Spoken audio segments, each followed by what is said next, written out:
The National Aeronautic and Space Administration, atau lebih sering dikenal sebagai NASA, mungkin merupakan nama yang tidak asing di telinga kita.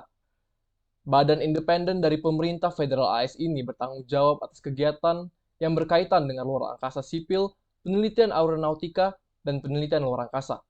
Namun, di balik namanya yang besar, tentu banyak keberhasilan dan kegagalan dari kegiatan yang mereka lakukan. Salah satu kasus yang terkenal adalah meledaknya NASA Space Shuttle Program Columbia atau pesawat ulang-alik Columbia di misinya yang ke-28. Sebelum ke inti cerita, selamat datang di channel Willy CH. Kenalin, gue Willy Kurniawan.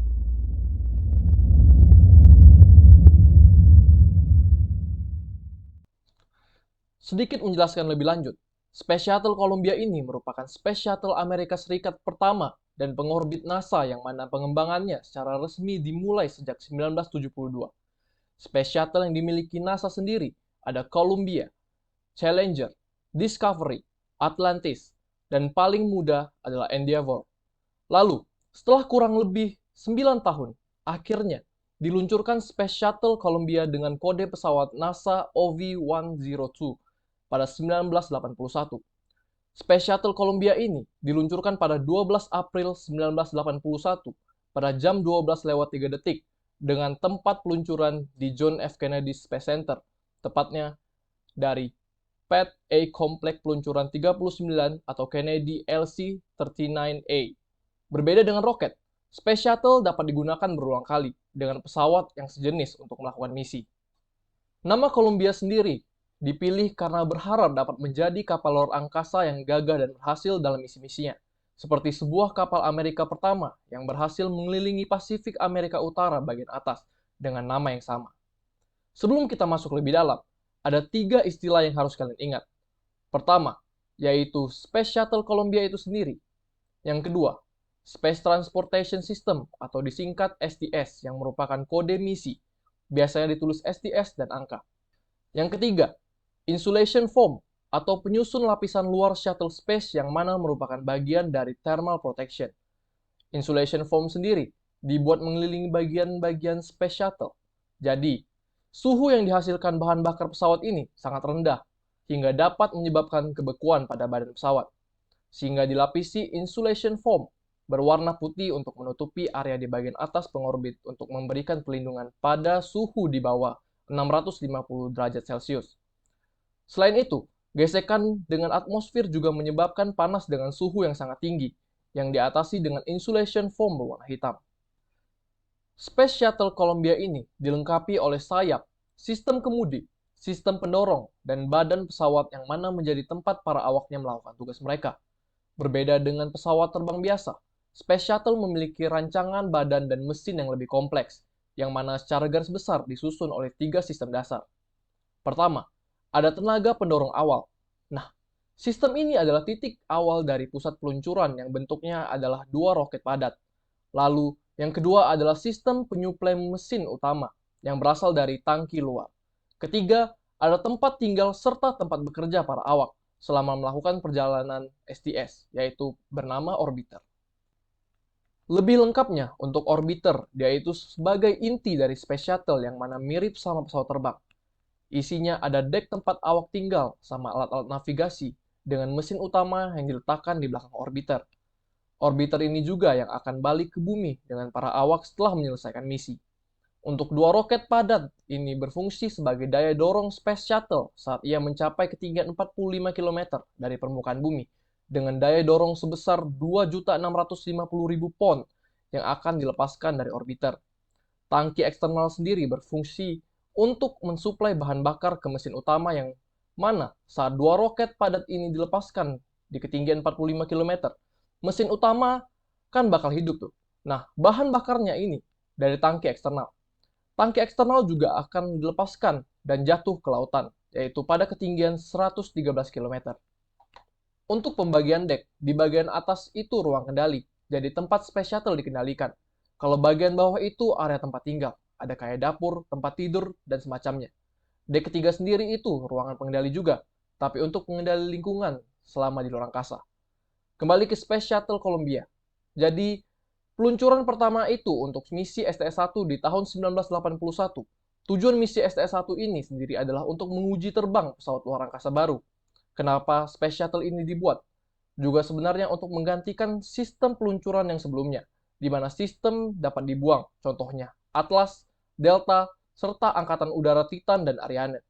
Apalagi pengembangan muatan Space Shuttle ini dilakukan oleh Badan Antariksa Eropa, yang berarti kemampuan ilmiahnya meningkat melebihi yang saat itu telah dicapai NASA.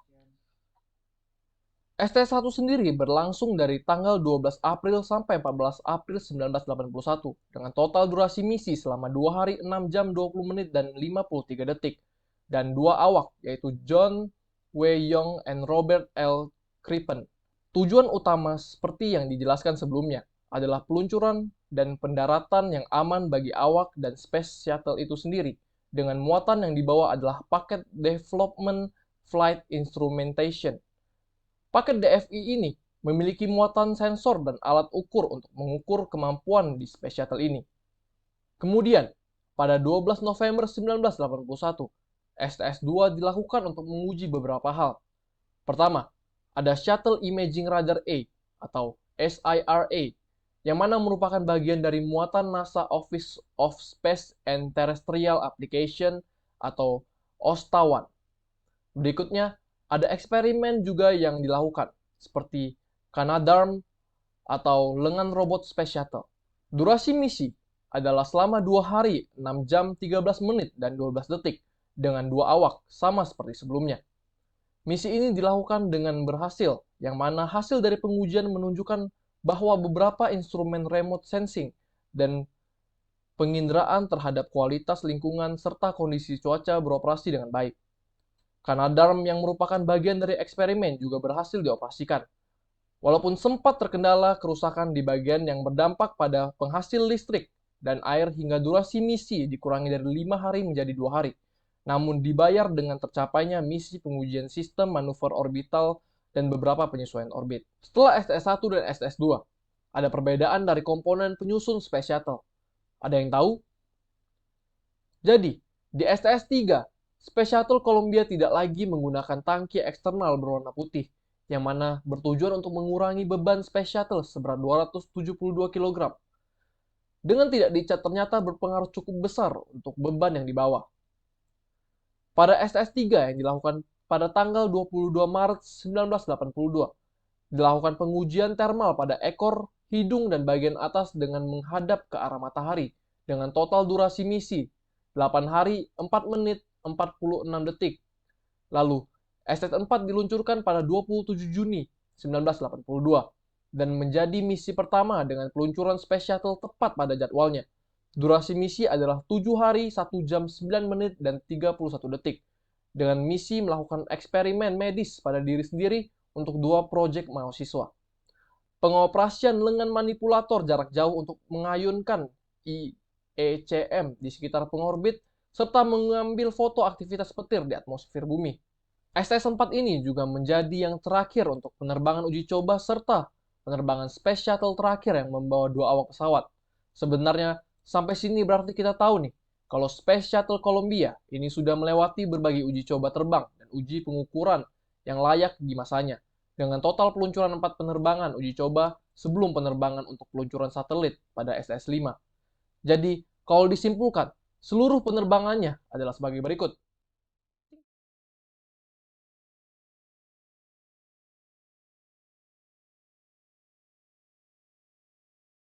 Kalau kalian perhatikan, mungkin ada yang pengen tahu kenapa sih angka pada STS itu ada yang loncat. Itu dikarenakan seiring perjalannya waktu, Space Shuttle lain juga dikembangkan sehingga STS tidak hanya dilakukan oleh Space Shuttle Columbia. Jadi, total ada 27 misi yang berhasil dilakukan dengan sukses sebelum STS-107. Gambar di layar juga menunjukkan rencana dari tiap misi. Nah, rencana ini dibuat dengan arti atau makna masing-masing. Ada pula nama dari awak yang bertugas di setiap misi, dan mereka kenakan di baju menuju luar angkasa. STS-107 merupakan penerbangan ke-28 dengan membawa misi penelitian di kondisi mikrogravitasi dan banyak misi eksperimen sites. Misi itu berupa Spaceship Research Double Module, Orbital Acceleration Research Experiment, dan Pilot Extended Duration Orbiter. Awak misi yang ikut sebanyak 7 personel, yaitu Rick D. Husband sebagai komandan, William C. McCool sebagai pilot, dengan 4 spesialis misi, yaitu David M. Brown, Kalpana Chawla, Michael P. Anderson, dan Laurel B. Culp, serta Ilan Ramon sebagai spesialis muatan 1 dan juga astronot Israel pertama. Penerbangan ini memiliki durasi misi selama 15 hari, 22 jam, 20 menit, dan 30 detik. Awalnya, peluncuran ini sempat tertunda hingga 13 kali dari jadwal awal 11 Januari 2001 hingga berhasil meluncur pada 16 Januari 2003. Sekarang kita masuk ke kronologi kejadian di hari peluncuran STS-107 pada Kamis tanggal 16 Januari 2003. Peluncuran dilakukan di Kennedy LC-39A pukul 15:39. Kalian bisa lihat ini adalah rekaman pada saat proses peluncuran dilakukan. International Space Research Experiments. Houston now controlling the flight of Columbia. The international research mission finally underway. Roger, roll, Columbia. Columbia now rolling on to the proper azimuth for a 39-degree inclination. And your go at throttle up. We copy, go at throttle up. The throttle up call acknowledged by Commander Rick. Away from solid rocket booster separation. Everything looking good on board Columbia.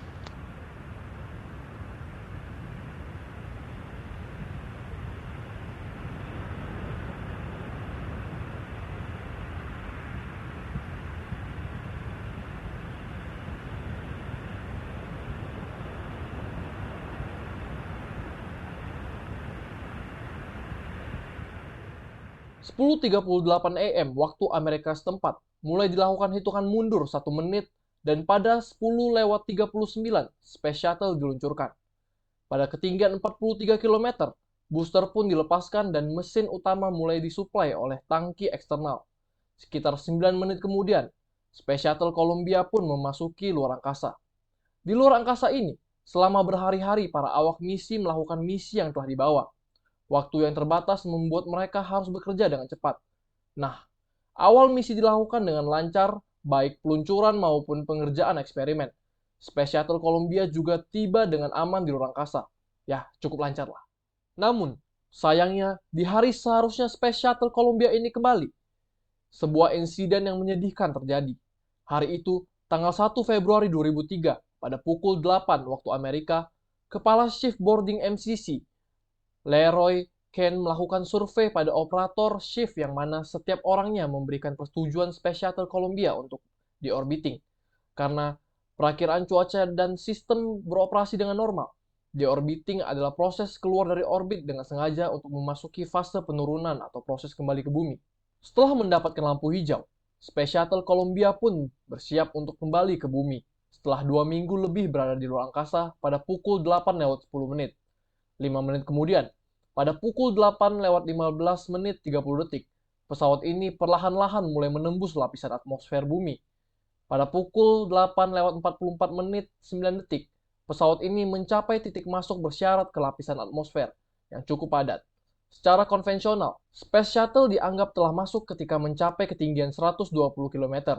Nah, saat proses penetrasi ini, tentu akan terjadi gesekan yang menimbulkan panas mencapai 1400 derajat Celcius di bagian luar pesawat. Namun, tentu bagian pesawat sudah dilengkapi dengan thermal protection. Bagian pesawat juga mengalami kenaikan suhu secara bertahap selama 6 menit setelahnya. Semua berjalan cukup lancar dengan kendali kemudi semi-otomatis hingga terdeteksi adanya masalah di bagian sayap kiri pada pukul 8:49:39. Permasalahan ini disebabkan oleh meningkatnya suhu yang cukup tinggi di bagian sayap kiri hingga beberapa sensor lainnya di sekitar sayap kiri itu terganggu. Nilai yang tercatat bahkan lebih tinggi daripada yang tercatat selama entry Space Shuttle Columbia saat melakukan penetrasi. Di sini sebenarnya sudah menimbulkan kecurigaan bagi control tower, karena informasi tersebut tidak dikirimkan ke bumi atau kepada kru yang bertugas, melainkan hanya tercatat dan terekam dalam penerbangan. Namun, kondisi masih terkontrol karena komunikasi masih terjalin dengan lancar. Proses penetrasi terus dilakukan dan pada pukul 8:49:32, Space Shuttle ini membuat belokan sesuai yang direncanakan. Jadi pesawat ini mulai melakukan manuver untuk membatasi laju penurunan dengan mengatur daya panasnya. Pada pukul 8:50 53 detik, yaitu 1 menit kemudian, disinilah adanya periode di mana bagian pesawat ini mengalami beban panas terberat dengan durasi sekitar 10 menit. Lalu pada pukul 8:53 26 detik, Space Shuttle sudah terbang di atas garis pantai California, sebelah barat Sacramento, yang pada titik ini ujung sayap depan pesawat biasanya akan mencapai suhu lebih dari 1540 derajat Celcius.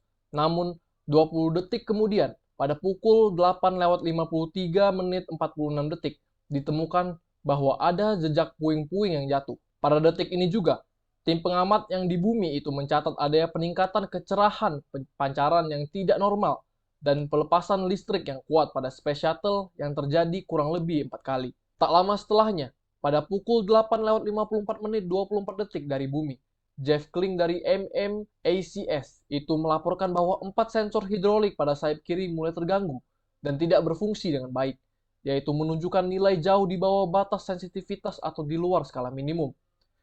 Yang bikin tambah khawatir, pada pukul 8:54 detik, 1 detik kemudian, setelah melewati wilayah udara California, tepatnya di atas Nevada, Control Tower dan beberapa orang yang menyaksikan pendaratan Space Shuttle Columbia melihat kilatan terang yang diketahui sebagai percikan api dan adanya serpihan-serpihan yang mulai terlepas dari pesawat ini. Dari sini, kondisi tentu tidak dapat dikatakan baik-baik saja. Control Tower terus memastikan keadaan para awak misi, namun pesawat ini terus mengalami gangguan dan penurunan fungsi pada beberapa bagian.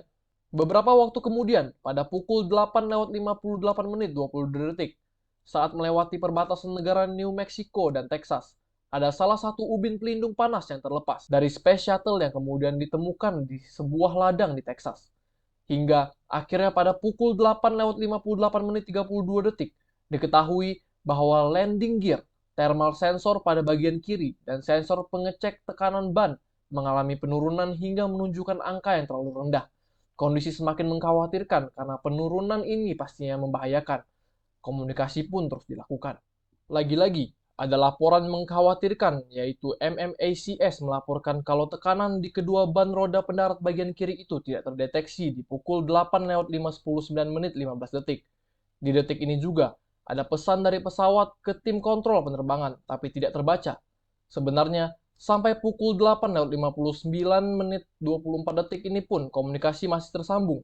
Namun, 8 detik kemudian pada pukul 8:59 detik, komunikasi telah terputus. Control Tower tidak bisa lagi berkomunikasi dengan awak misi. Seketika, ruangan Control Tower itu hening dan diselimuti dengan kekhawatiran. Mereka dari bumi menyaksikan bahwa sang pilot tengah berusaha mengambil alih kendali kemudi yang awalnya semi-otomatis menjadi full control secara manual.